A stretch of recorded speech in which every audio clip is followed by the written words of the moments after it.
कानपुर से सामने आया ये दिल दहला देने वाला मामला पूरे देश को झकझोर कर रख देने वाला है, जिसने एक बार फिर पारिवारिक दबाव और मानसिक स्वास्थ्य जैसे बेहद गंभीर और अक्सर नजरअंदाज किए जाने वाले मुद्दों को चर्चा के केंद्र में ला दिया है। एक होनहार और अपने करियर की शुरुआत कर रहे युवा वकील प्रियंशु की संदिग्ध परिस्थितियों में हुई मौत ने न सिर्फ उनके परिवार बल्कि समाज के हर वर्ग को गहरे सदमे में डाल दिया है। लेकिन इस घटना को और भी ज्यादा संवेदनशील और जटिल बना देता है वो आखिरी वीडियो संदेश, जिसे प्रियंशु ने अपनी जिंदगी खत्म करने से पहले रिकॉर्ड किया था। इस संदेश में उन्होंने जो बातें कही वे किसी भी संवेदनशील व्यक्ति को भीतर तक हिला देने के लिए काफी है। प्रियंशु ने अपने ही पिता पर लगातार मानसिक प्रताड़ना, भावनात्मक दबाव और ऐसे हालात पैदा करने के आरोप लगाए जिनमें वो खुद को पूरी तरह टूटता हुआ महसूस कर रहे थे। उनके शब्दों में जो दर्द, थकान और बेबसी झलक रही थी वो ये संकेत देती है कि ये संघर्ष अचानक नहीं बल्कि लंबे समय से चल रहा था।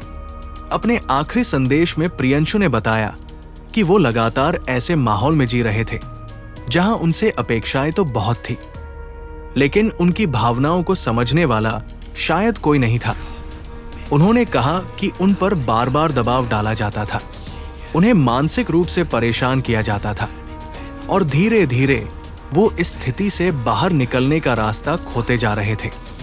उन्होंने अपनी तकलीफ को शब्दों में ढालते हुए ये भी कहा कि कोई भी इंसान ऐसी परिस्थितियों में टूट सकता है, और इसी पीड़ा के बीच उन्होंने वो वाक्य कहा जिसने पूरे मामले को और अधिक गंभीर बना दिया कि किसी को भी ऐसा पिता न मिले।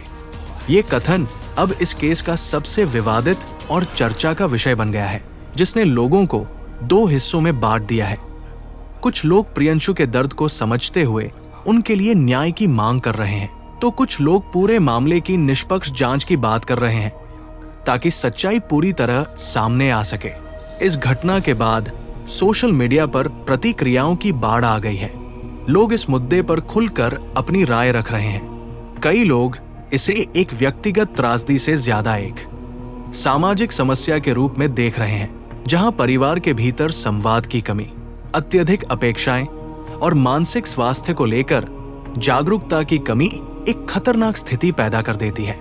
कुछ विशेषज्ञों का मानना है कि जब किसी व्यक्ति को लगातार दबाव में रखा जाता है, उसकी भावनाओं को महत्व नहीं दिया जाता और उसे अपनी बात खुलकर कहने का अवसर नहीं मिलता, तो वो भीतर ही भीतर टूटने लगता है। अगर समय रहते ऐसे संकेतों को पहचाना न जाए तो परिणाम बेहद दुखद हो सकते हैं, जैसा कि इस मामले में देखने को मिल रहा है।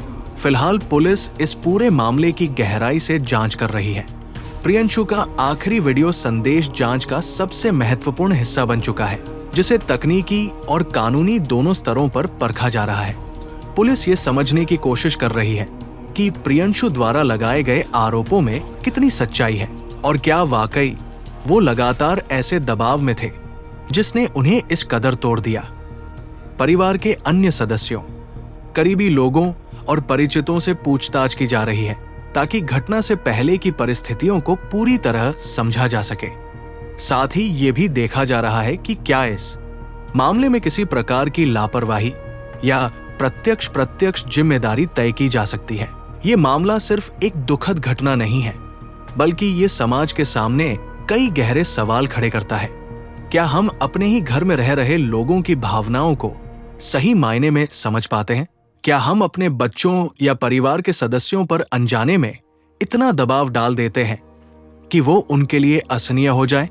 क्या हम मानसिक स्वास्थ्य को उतनी गंभीरता से लेते हैं जितनी लेनी चाहिए? ये सभी सवाल इस घटना के बाद और भी ज्यादा प्रासंगिक हो गए हैं। प्रियंशु की कहानी उन अनगिनत युवाओं की कहानी भी हो सकती है जो अपने सपनों, जिम्मेदारियों और परिवार की अपेक्षाओं के बीच संतुलन बनाने की कोशिश करते हुए भीतर ही भीतर संघर्ष कर रहे होते हैं। कई बार वे अपनी तकलीफ किसी से साझा नहीं कर पाते, या जब करते हैं तो उन्हें उतनी गंभीरता से नहीं लिया जाता जितनी जरूरी होती है। ये घटना हमें ये सोचने पर मजबूर करती है कि संवाद, समझ और भावनात्मक सहारा किसी भी रिश्ते की सबसे मजबूत नींव होते हैं। और जब यही चीजें कमजोर पड़ जाती हैं तो उसके परिणाम बेहद दुखद हो सकते हैं।